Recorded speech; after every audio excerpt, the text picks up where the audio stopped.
이제 하나님 말씀을 보겠습니다. 하나님 말씀은 열왕기하 23장에 있는 말씀 보겠습니다.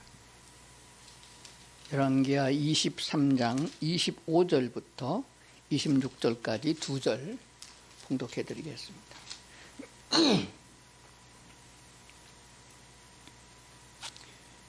요시아와 같이 마음을 다하며 뜻을 다하며 힘을 다하여 모세의 모든 율법을 따라 여호와께로 돌이킨 왕은 요시아 전에도 없었고 후에도 그와 같은 자가 없었더라. 26절입니다.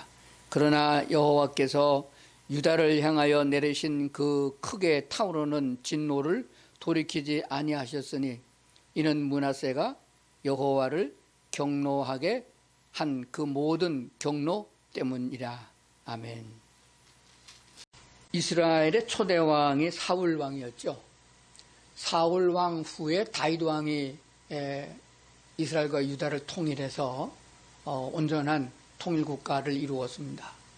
그래서 이스라엘 전 역사에 있어서 다윗 왕과 같이 훌륭한 왕은 없었다. 성경에서 말씀하시는 바는 다윗이 얼마나 하나님 말씀을 잘 순종했고 하나님의 뜻을 펼쳤는가, 우상을 다 버리게 하고 오직 상천하지에 하나님은 여호와 하나님밖에 없다는 그런 정책을 잘 순종했던 왕으로 그 후대의 사람들이 말하기를 잘한 왕에겐 다윗의 길로 행한 왕이다, 이렇게 평가한 것을 보게 됩니다.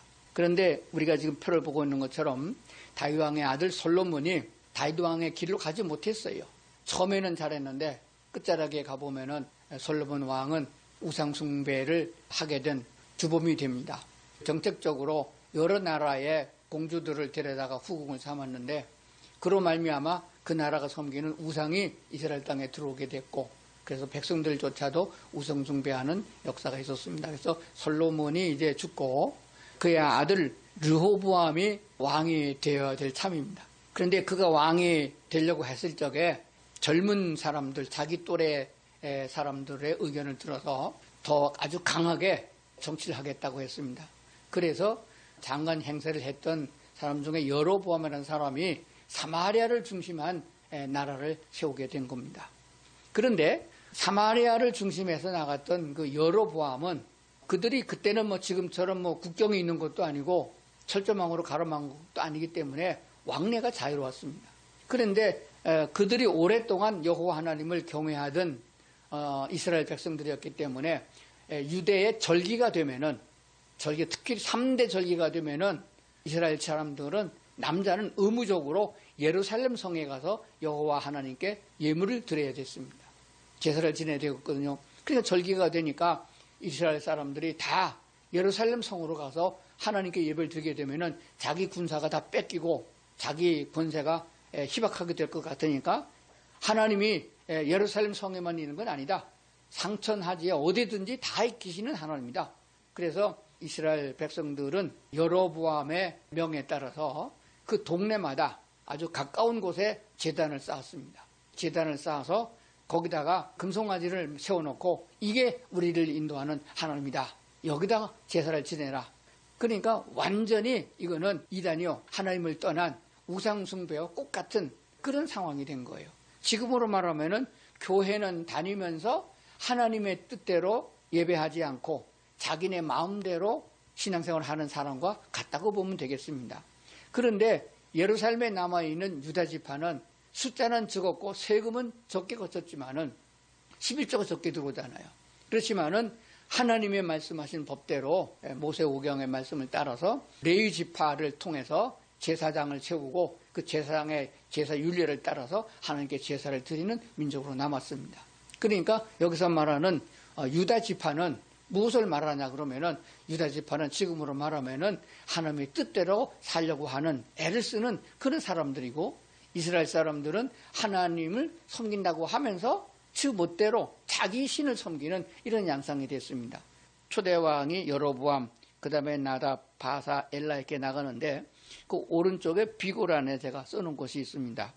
보게 되면은 제일 처음에 여로보암도 하나님이 인정한 왕이 아니에요. 지가 왕이 된 겁니다.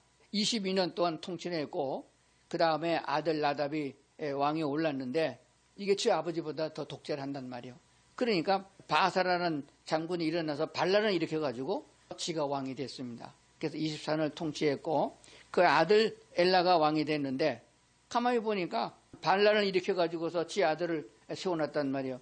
그러니까 시브리라는 사람이 일어나가지고 쳐 죽이고 지가 왕이 돼버렸습니다. 그 다음에 아합이라는 왕이 일어나가지고 이스라엘을 더 악하게 만들었는데 이세벨이라는 부인을 얻어갖고 부인이 통치하여서 결과적으로 이스라엘 온 백성들을 하나님과 점점 멀어지게 만들고 우상 숭배하는 죄악을 짓게 만드는 걸 보게 됩니다.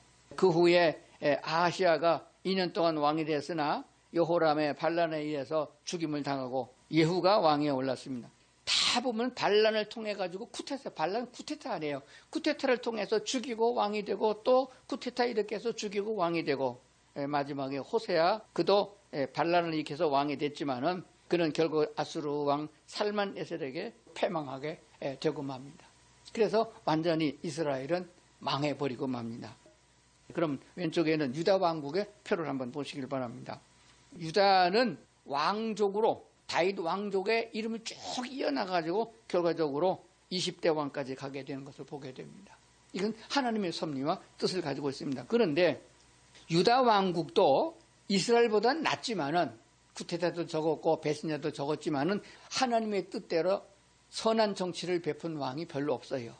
그 표를 제가 해놨는데 아사 왕이 좀 정직한 왕으로 기록되어 있고 여호람 왕은 이스라엘의 아주 악한 아합과 사돈을 맺어가지고 왕래하면서 우상 숭배를 저해서 하나님을 진노케 만든 왕이 되어집니다.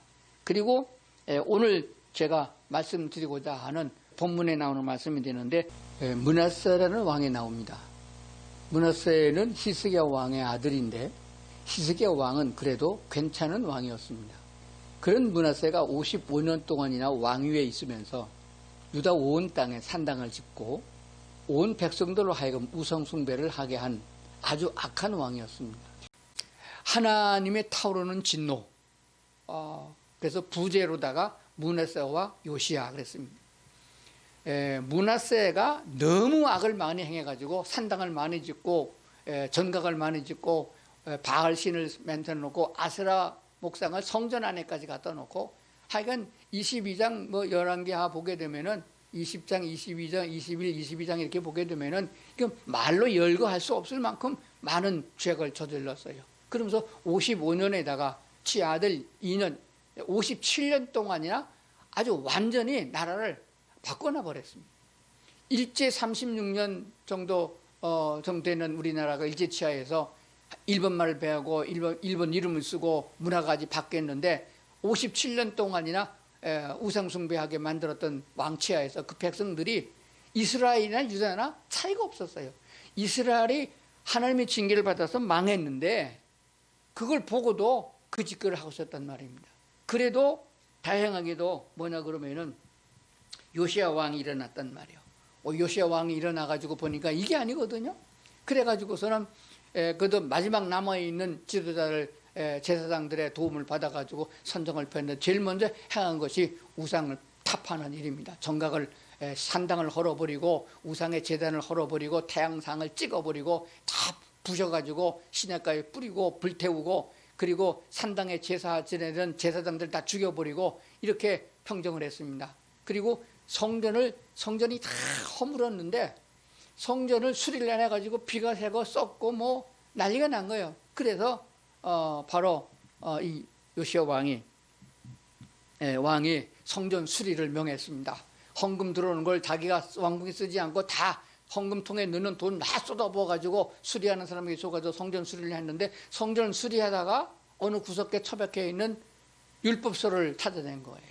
두루마리 성경을 찾았습니다. 그동안에 그 57년 동안에 두루마리 성경책을 다 가지고 있는 사람 다 잡아 없애버리는 것 같아요. 그래가지고 성경책이 없어져 버렸어요. 근데 그 구석에서 나왔습니다. 그래서 요시야 왕이 그것을 읽어보게 된 거죠. 사반이라고 하는 서기관이 읽어줘서 읽어보고서는 우리가 하나님의 율례를 지키지 않았다.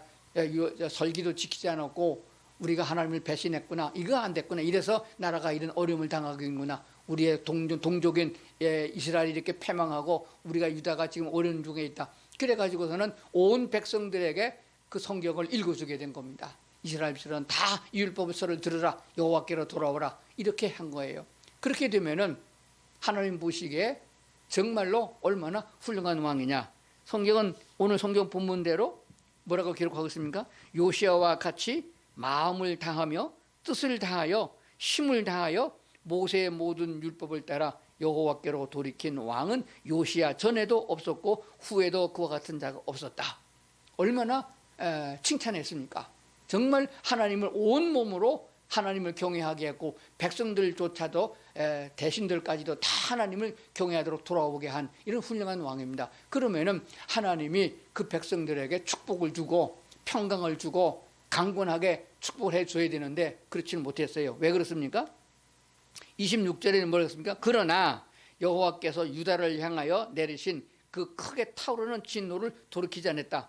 내가 반드시 유다를 멸절시킨다. 하나님을 버리고 우상 숭배한 이들을 내가 멸절시키겠다. 그게 누구냐? 므낫세 왕 아니에요. 그래서 므낫세가 그렇게 했기 때문에 뭐라고 하면 타오르는 진노를 돌이키지 아니하였으니 이는 므낫세가 여호와를 경록케 한 그 모든 경로 때문이다. 그랬습니다. 그러니까 하나님의 말씀이 면제하리라, 죄를 용서하리라, 내게로 돌아오라. 그러면 용서하겠다는 법률도 하나님은 변경치 않지만은 반드시 너희가 망하리라, 홍수를 내려서 멸망시키겠다. 그렇게 한 것도 변개치 않은 것을 보게 됩니다. 그래서 하나님께서는 이렇게 훌륭한 그 왕이 있었지만은 우리는 요시아와 같은 어려운 때에 나라를 평정하고 새로 세우려고 애를 썼지만은 빛을 보지 못했습니다. 그러면 요시아는 어떻게 됐나요? 요시아는 마지막에 전장에 나가서 전사하게 됩니다. 그럼 왜 하나님이 그렇게 죽이셨느냐? 하나님께서 그에 대해서 말씀하신 바가 있습니다. 뭐라고 말씀하셨습니까? 열왕기하 22장에 가보니까 이렇게 되어 있습니다. 22장 19절인데 제가 읽어보겠습니다. 여호와 앞 곧 내 앞에서 겸비하여 옷을 찢고 통곡하였으므로 나도 네 말을 들었노라. 여호와가 말하였느라. 20절 그러므로 보라, 내가 너로 너의 조상들에게 돌아가서 평안히 묘실로 들어가게 하리니 내가 이곳에 내리는 모든 재앙을 내 눈이 보지 못하리라 하셨느니라 하니 사자들이 왕에게 보고하니라 했습니다. 하나님께서 이렇게 유다가 멸망에 아주 기울어져서 회복할 수 없는 내리막길로 내려닿는 이런 민족을 향하여 그래도 마지막으로 온 몸을 다하고 온 힘을 다해서 자기뿐만 아니라 대관들뿐만 아니라 제사장들뿐만 아니라 온 백성들까지 여호와께로 돌아오게 하고 우상에 타파하고 그럼 정각을 헐고 산당을 헐고 그렇게 정리했던 이런 요시아 왕이 있었지만은 그의 기도를 들어서 그 백성들을 회복시키는 게 아니고 진노하겠다는 진노를 거두지 않았습니다. 그러나 요시아는 내가 너를 편안하게 눈을 감고 이 환난, 이 고난스러운 것을 보지 않게 하겠다고 약속한 대로 하나님께서 요시아를 데려간 걸 보게 됩니다. 그러므로 요시아가 전쟁터에 나가서 전사했다고 그것이 복을 못 받은 게 아닙니다. 한번 생각해 보세요. 살았으면은 선왕들처럼 더 살았으면 20년 훨씬 더 사는 겁니다. 그렇게 살면서 그 후대 왕들이 두 눈이 뽑히고 바빌론으로 포로로 급해가고 전쟁을 3번씩이나 겪으면서 이스라엘 성이 파괴되고 죽고 멸망당하고 재산은 뺏기고 괜찮은 사람은 다 포로로 잡혀가는 그런 꼬라지를 보는 것은 얼마나 힘든 일이겠습니까? 부모가 돼가지고 자식이 죽는 꼴을 보기도 힘든데 왕이 돼가지고 그렇게 백성들이 망하고 처참하게 넘어지는 것을 어떻게 보겠습니까? 그래서 하나님께서는 그 훌륭한 하나님의 마음에 드는 그런 요시아 왕을 전사하게 해서 데려가겠다.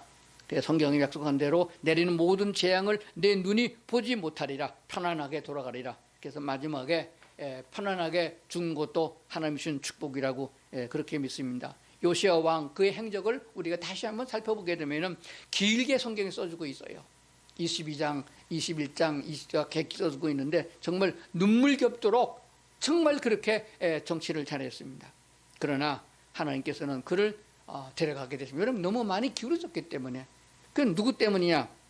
므낫세가 그렇게 55년 동안이나 왕을 해먹으면서 악한 악정을 했단 말이에요. 그 아들조차도 2년 동안이나 결국 죽임을 당했습니다만은 그렇게 됐단 말입니다. 자, 그렇다면은 오늘 우리가 무엇을 생각해야 되느냐? 하나님의 역사하심이 지금도 살아계시고 지금도 전 세계의 정치와 우주를 다 주관하고 계신 하나님이시라고 믿습니다. 그럼 우리 대한민국의 역사를 한번 보자 이거예요. 저 같은 사람의 경우는 제가 46년생 해방되고 그 다음에 태어났잖아요. 그러니까 우리나라의 건군 나라가 세워져서 초대 대통령 이승만 때부터 지금 대통령까지를 지금 다 제가 섬기고 있는 사람, 살아있는 산 증인 아니겠습니까? 유다 왕들의 역사를 보는 것처럼 우리나라의 왕도 손을 꼽아보면은 그래도 존경하고 나라를 위해서 국민을 위해서 일하는 왕은 한두 명밖에 없어요. 그리고 다 뭐 쿠데타를 통해서 왕이 돼가지고 한다고 했는데 엉망진창이 되지 않았습니까? 그래도 우리가 기대를 하지 않았습니까? 누구 때? 김 무슨 장로가 대통령이 됐을 적에 그래도 기대를 했습니다. 대한민국을 그래도 원점으로 돌려가지고 기독교 바탕으로 해서 예수 그리스도를 믿는 하나님을 경외하는 사람을 뿌리로 해가지고 세워진 이 대한민국의 참된 자유와 번영을 위해서 회복하겠다 기대했는데 더 행편없는 왕이 됐어요. 결국 장로도 잘리고 비참하게 끝나지 않았습니까? 이 정치라고 하는 것은 자기뿐만 아니라 자기 후대의 백성들까지 다 멸망시키는 그런 꼬라지를 만든단 말입니다. 그래도 그 다음에 벌 볼 일 없고 나라가 기울어지고 하나님과 멀어지는 그런 양상을 보였으나 그래도 또 하나의 이 무슨 장로가 대통령이 돼가지고 엄청 기대를 많이 했습니다. 근데 역시나 마찬가지 성경에 말한 대로 요시아 같은 왕은 되지 못했습니다. 결국 그래가지고 그를 이어가지고서 마지막에 탄핵당한 대통령이 나오지 않았어요. 저는 지금 현재 하고 있는 문재인 대통령을 아주 성경적으로 보게 되면 므낫세와 같은 악한 왕이라고 생각합니다. 이스라엘이 망하고 그리고 유다가 망하는 이 역사적인 관점을 우리가 왜 성경을 통해서 우리에게 보여주느냐? 우리는 유다인은 아닙니다. 하나님이 선택된 백성은 아니에요. 그러나 그들이 하나님을 버리고 하나님을 배신했기 때문에 그의 준비됐던 축복과 떡이 우리 이방인에게 넘어온 것을 우리는 알게 됩니다. 이방인의 구원은 정말로 하나님의 은혜요, 하나님의 축복인 줄로 믿습니다. 자녀에게 주려고 준비했던 떡을 합당치 않고 더러워졌기 때문에 개들에게 주는 형식이지만 그런 형식이지만 우리는 멸망받아 지옥 갈 입장에서 하나님의 은혜로 구원에 이르렀고 하나님의 자녀가 됐고 천국 백성이 된 줄로 믿습니다. 그러면 옛것은 행위는 벗어버리고 새 사람이 되었으면은 하나님의 거룩함을 따라서 하나님 나라에 합당한 자로 믿음이 자라야 되는데 이거 잘못된 거예요. 지도자들부터 교회 지도자들 목사들부터 하나님의 말씀 진리의 말씀으로 구원의 영적인 요소를 먼저 증가하지 않고 세상적인 것을 너무 치중하다 보니까 이런 양상이 됐단 말입니다. 이스라엘이 패망한 것은 당연하지만은 유다가 패망한 것은 참 문제가 심각한 거 아니겠습니까? 그래서 하나님이 교회를 향한 진노가 쏟아지게 돼가지고 이런 양상이 됐는데 지금보다 훨씬 더 몇 배나 더 가는 고난의 때가 올 것이라고 예정합니다. 왜냐하면 요한계시록에 그렇게 됐기 때문에요. 그러나 우리가 알고 있는 대로 요시아 왕을 하나님이 편안하게 그런 어려움을 당하지 않고 눈을 감게 하신 것처럼 요한계시록에 보게 되면은 대환란, 마지막 대환란을 겪지 아니하고 공중에 휴거될 수 있도록 축복한 사실도 보게 되어집니다. 신앙생활 잘하여 하나님께 영광을 돌리는 믿음에 굳게 섰던 사람들에게는 하나님이 그렇게 갚아주는 역사가 있고 천년왕국도 있으며 영원한 영생의 세계 천국이 있음도 우리가 기억해야 됩니다. 그렇기 때문에 우리의 소망이 어디 있느냐 하는 것을 분명히 알아야 될 줄로 믿습니다. 제일 중요한 것은 뭐냐? 속지 말아야 됩니다. 사탄의 본질은 거짓말이에요. 속입니다. 당장 1시간 후에 한 몇 분 후에 들통날 것도 속이는 거예요. 아담과 하와를 속여서 죄를 짓게 만들고 오늘 목사들을 속여서 거짓을 설교하게 만드는 사탄의 역사에 속아 넘어가면 안 됩니다. 정치적인 면에서 속는 것은 뭐 당연한 거지만은 가장 마지막 보루인 진리를 사수하고 있는 교회의 주의 종들이 진리 가운데 서지 않으면은 백성들은 다 따라가게 돼 있습니다. 유다의 왕이나 이스라엘 왕들이 왕 하나가 우상숭배에 빠지면 온 백성이 다 따라가는 거예요. 백성들이 뭘 알아요? 따라가는 겁니다. 그러니까 결과적으로 보게 되면 목사들의 책임이라고 그렇게 믿습니다.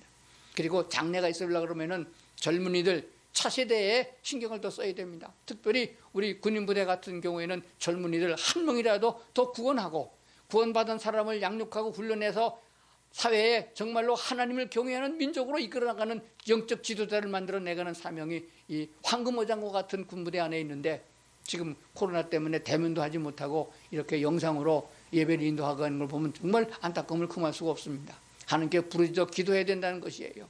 속지 않으려면은 우리가 하나님의 말씀에 눈을 떠야 됩니다. 하나님의 말씀에 귀를 기울여야 되고, 말씀에 눈을 떠서 진리의 말씀이 어디 있느냐? 요시야 왕 때에 성경이 없어져 가지고 성전 수리하다가 두루마기에 때 묻은 먼지 묻은 것을 찾아내서 읽은 것처럼 그래서는 안 되는 것이에요. 성경을 툴툴 털어서 버리는 건 아닙니다. 하나님의 말씀을 옆에 두고 읽고 또 묵상하고 기도해서 성령의 인도를 받아서 진리가 무엇인지를 알아야 속지 않는 거예요. 참된 진리를 알아야 거짓에 속지 않는 겁니다. 그렇지 않으면 다 넘어가는 거예요. 왜 사기를 당합니까? 사기당한 사람이 욕심이 있어서 사기를 당한다고 그러잖아요. 그러니까 마음이 세상에 속해 있으면 속게 되어 있는 겁니다. 거짓에 넘어가게 되고 그걸 좋아한다는 것이에요. 그러면은 어디다가 마음을 둬야 되느냐? 하늘나라에 소망을 둬야 됩니다. 눈에 보이는 것, 땅에 있는 것이 소망이 아닙니다. 우리는 100살도 못 살고 죽어야 될 것을 분명히 알면서도 거기에 치우쳐서 헤어나지 못하는 이유가 어디 있습니까? 진리의 말씀, 참된 하나님의 말씀을 마음에 두지 않았기 때문인 것입니다. 속지 말아야 됩니다. 그리고 중요한 것은 말씀에 굳게 서서 주만 바라봐야 됩니다. 세상에 잡된 소리가 너무 많이 들려와요. 될 수 있는 대로 차단하고 하나님을 찬양하고 좋은 설교를 듣고 하나님의 말씀에 가까이 나오는 그런 신앙 마음이 가져야 될 줄로 믿습니다. 마지막으로 성경에 보면 씨 뿌리는 비유가 있습니다.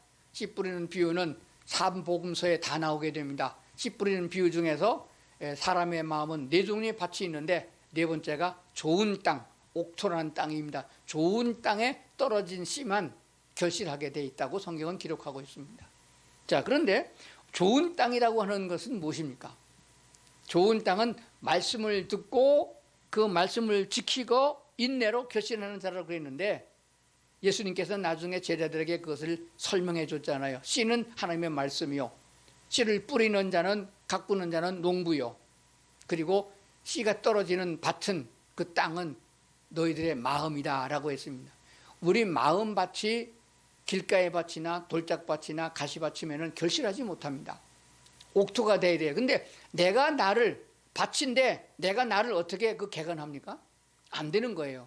그래서 하나님은 환난이라는 것을 통해서 세상의 모든 자연재해나 세상에 되어지는 악한 자들을 통해서 우리의 심령이 바꿔지게 되어 있는 것입니다.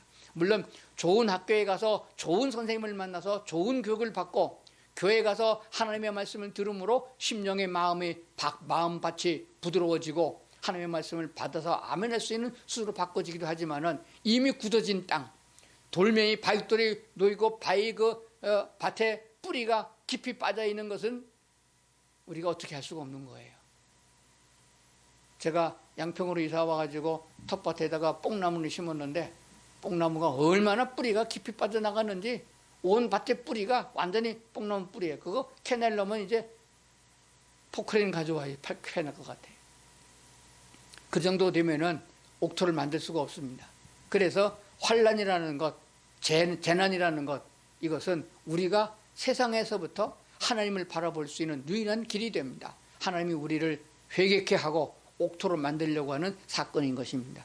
그래서 좋은 땅이 되었을 때에 우리는 하나님의 말씀을 받아들일 수 있는 자세가 된다는 것을 기억해야 됩니다. 말씀을 듣고 지켜서 인내로 결실하는 자라고 했습니다. 인내가 뭡니까? 어떻게 무조건 꾹꾹 참는 것이 아니에요. 환난과 배고픔과 질병을 참는 것을 말하는 게 아닙니다. 하나님과의 관계를 유지하는 인내를 말하는 거예요. 넘어지지 아니하고 자빠지지 아니하고 뒤돌아서지 아니하고 우상 숭배에 가담하지 아니하고 세상을 바라보지 아니하고 주님만 바라볼 수 있는 그런 인내를 말하는 것입니다. 그래서 어떤 믿음을 가질 수 있느냐? 끝까지 신앙을 지킨 사람들, 일제 때나 6.25 때에 우리는 순교하는 한이 있더라도 하나님을 버리지 않았던 이런 마음을 가지고 참고 인내 견뎌야 된다는 것이에요. 그러게 되면은 결과적으로 하나님의 말씀이 우리 속에 들어와서 나로 하여금 이 모든 것들을 이루게 하시고 은혜를 베풀어 주시는 줄로 믿습니다. 오늘 말씀을 다시 한번 생각해 봅니다. 어쩔 수 없이 아무리 내가 신앙생활을 잘해도 우리의 선배들이, 우리의 조상들이 문하세와 같이 악한 정치를 통해서 온 백성이 우상숭배와 죄를 짓게 만든 것 때문에 하나님의 진노를 돌이키지 않는 것을 보게 됩니다. 하나님이 노아의 홍수를 통해서 멸망하게 한다, 마지막 심판은 불로 심판한다 하는 것은 돌이키지 않습니다. 절대로 하나님의 말씀은 그것은 변하지 않습니다. 그를 만날 때에 우리가 그런 상황 속에 지금 우리가 들어가게 되는데, 거기서 헤어날 수 있는 길은 요시아와 왕과 같이 전심을 다하여 하나님을 경외하고 내 가족부터, 내 구역 식구들부터, 내 주변의 일가 친척들부터 내가 영향력을 끼칠 수 있는 데서부터 그들을 하나님께 돌아오게 하는 사역을 감당해야 된다는 사실입니다. 그리고 목숨을 다하고 재산을 뺏기는 한이 있다 할지라도 우리 마음속에 하나님을 버리는 일이 없는 이런 굳센 믿음, 그런 인내로 하나님을 바라보는 믿음 삶을 살 때 하나님은 그렇게 험한 꼴을 보지 아니하고 하나님 나라로 우리를 데려가는 역사도 있을 줄로 믿습니다. 물론 죽음을 보지 않고 에녹처럼 들림을 받는 것도 좋겠지만은 우리가 에녹도 아니고 노아도 아닌데 그런 것을 꿈꿀 수는 없잖아요. 이 같은 죄인이 그냥 하나님 나라 가는 것도, 천국 가는 것만도 감사한데 어쩌겠습니까? 그렇다고 하면은 요시아 왕처럼 하나님께서 선하게 편안하게 생명을 다하고 오줌통 받아내고 치매 걸리고 그런 거 말고 이렇게 요시아 왕처럼 칼날에 죽는 것도 괜찮습니다. 하나님께서 그렇게 인도하면은 그런 험한 꼴을 보지 않게 편안하게 하나님 데려간다는 것도 성경에 약속되어 있는 사실이라고 믿습니다. 자, 우리가 몇 년을 더 살지 모르지만은 지지하게 세상에 빌붙어서 그렇게 살 것이 아니라 완전하게 주님 앞에 순교할 수 있는 믿음으로 나가지 않으면 안 된다는 것을 기억하면서 말씀이 나를 지배할 수 있도록, 성령이 나를 지배하고 인도할 수 있도록 함께 내어 맡기고 끝까지 인내해서 하나님 나라에 임할 수 있는 우리 모두가 될 수 있기를 주의 이름으로 축원합니다. 기도하시겠습니다. 하나님 아버지, 역사를 통하여서, 이스라엘의 역사를 통하여 하나님이 살아계시고 하나님이 통치하심을 저희가 믿음으로 받아들입니다. 마지막 때에도 하나님의 말씀대로 환난 속에 우리가 고통당하게 될 것을 압니다. 그러나 여호와 하나님 우리를 사랑하시고 인도하시기 때문에 보호하시고 인도하실 것을 믿습니다. 여호와는 나의 피난처시요 환난 날에 만날 나의 도움이라고 말씀했습니다. 그러므로 하나님 편에 서서 주님 붙잡고 마지막까지 주님 따라갈 수 있는 용기를 가지고 인내할 수 있는 저희들 다 삼아 주시옵소서. 주님이 주시는 평강과 주님이 주시는 찬양의 기쁨이 우리 속에부터 일어날 수 있도록 하나님 날마다 인도하여 주시옵소서. 예수님 이름으로 기도드리옵나이다. 아멘. 감사합니다.